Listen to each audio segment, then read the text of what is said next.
Now, Ghana's participation in this year's first Global Robotics Challenge in Singapore does not look promising. Funding and sponsorship of $30,000 is incomplete for students of Achimota School to showcase their innovation to the rest of the world come October.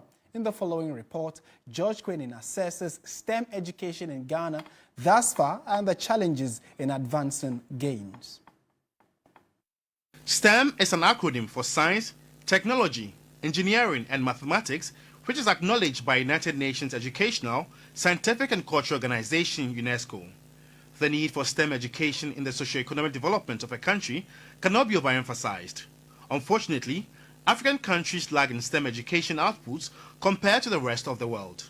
In Ghana, although some STEM schools are operational and others still under construction, there are still challenges. The almost total absence of classroom experiments do not help. In class, it's more of theoretical, or STEM, it provides all what you've learned, that is in science and technology, in a way that can fully express your creativity and innovative thinking. These are compounded by other difficulties, such as inadequate infrastructure, gender stereotypes, and lack of funding. But the Education Ministry says some inroads have been made and that the current imagery of the education system is not the reality. We want to innovate our way out of poverty, and these are the critical skills that we inculcate into our learners through the STEM education policy that we are strongly and forcefully promoting. Quite recently, there have been some innovations by some students to solve everyday life challenges.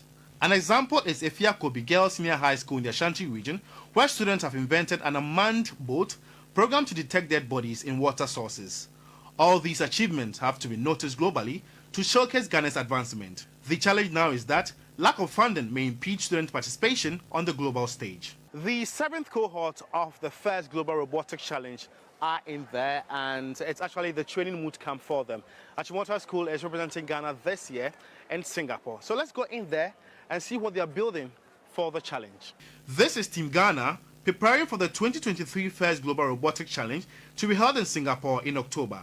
The challenge is a yearly Olympic-style robotics competition aimed at promoting STEM education and careers for the youth. It took them more than 5 months to get here. With this year's theme being Hydrogen Horizons, Ghana's innovation extracts hydrogen from water as a source of renewable energy.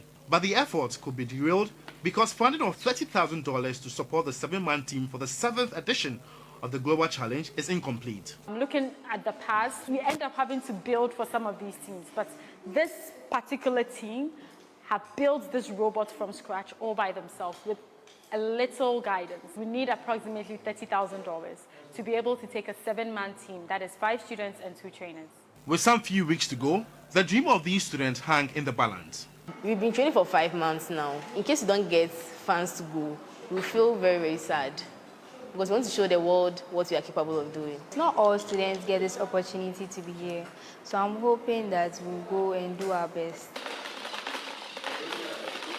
We sought a reaction from the Education Ministry. All come on board. Now the minister has directed that we create a platform that is called STEM League. So under this platform, all these players and key actors in the STEM space will get in, and then that way we'll be able to monitor. That way we can even spread it out for equity, and that way we can also scale it up and ensure that in the next few years, Ghana becomes a hub for STEM education in the sub-region. One thing remains clear. The approach to STEM education must be holistic and progressively adopt strategies at all levels. Ghana may make some remarkable gains when it comes to STEM education, but if challenges like lack of funding and sponsorship impede our quest to even showcase our exploits globally, then we are on a ticking time bomb. George Quinnin, TV3 News, Achimota. And certainly the assistance to get these students to go and compete globally is very important. So we hope that stakeholders, government, and probably philanthropists are listening so we can support these students to put the Ghana flag right up there with the other emerging global powerhouses. You're still watching News 360 on TV3. Stay with us. We have many more stories for you right after this.